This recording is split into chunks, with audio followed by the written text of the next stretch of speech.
అందరికి నమస్తే. నందిమండలం వేణుగోపాల్ ఛానల్‌కు స్వాగతం. తెలంగాణ ఎన్నికల్లో కాంగ్రెస్‌కు ఎదురులేదని, తమ విజయాన్ని ఎవరూ అడ్డుకోలేరని సీఎం రేవంత్ రెడ్డి ధీమా వ్యక్తం చేశారు. అభివృద్ధి చూసి ఓటేయాలని నల్గొండ జిల్లా గూడూరులో నిర్వహించిన ప్రచార కార్యక్రమంలో పిలుపునిచ్చారు.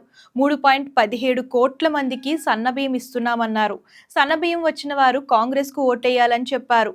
అలాగే ఆర్టీసీలో ఫ్రీగా ప్రయాణం చేస్తున్న వాళ్ళంతా మాకు ఓటేస్తే బీజేపీ, బీఆర్ఎస్‌కు డిపాజిట్లు కూడా రావు అని పేర్కొన్నారు. సో, ఇంతకీ రేవంత్ రెడ్డి ధీమా వ్యక్తం చేశారు. ప్రస్తుతం మనకి మున్సిపల్ ఎన్నికల్లో. సో, ఎందుకనంటే అభివృద్ధి చూసి ఓటేయాలని చెప్పారు. సో, చాలా మందికంటే కాంగ్రెస్ ప్రభుత్వం వచ్చిన తర్వాతే రేషన్ కార్డులు గానివ్వండి, సన్న బియ్యం గానివ్వండి, అలాగే ఫ్రీ బస్ కానివ్వండి, ఇవన్నీ కూడా వచ్చాయి గదా! సో, ఎవరైతే ఈ ఉచిత పథకాలను తీసుకుంటున్నారో వాళ్ళందరూ కూడా కాంగ్రెస్‌కి ఓటేయాలని చెప్పారు. సో, ఈ ఎన్నికల్లో ఎవరు గెలిచే అవకాశం ఉందో దీని గురించి కూడా కామెంట్స్ చేసేయండి. ఇలాంటి లేటెస్ట్ న్యూస్ కోసం ఛానెల్‌ని ఫాలో అవ్వడం, సబ్స్క్రైబ్ చేయడం మర్చిపోకండి.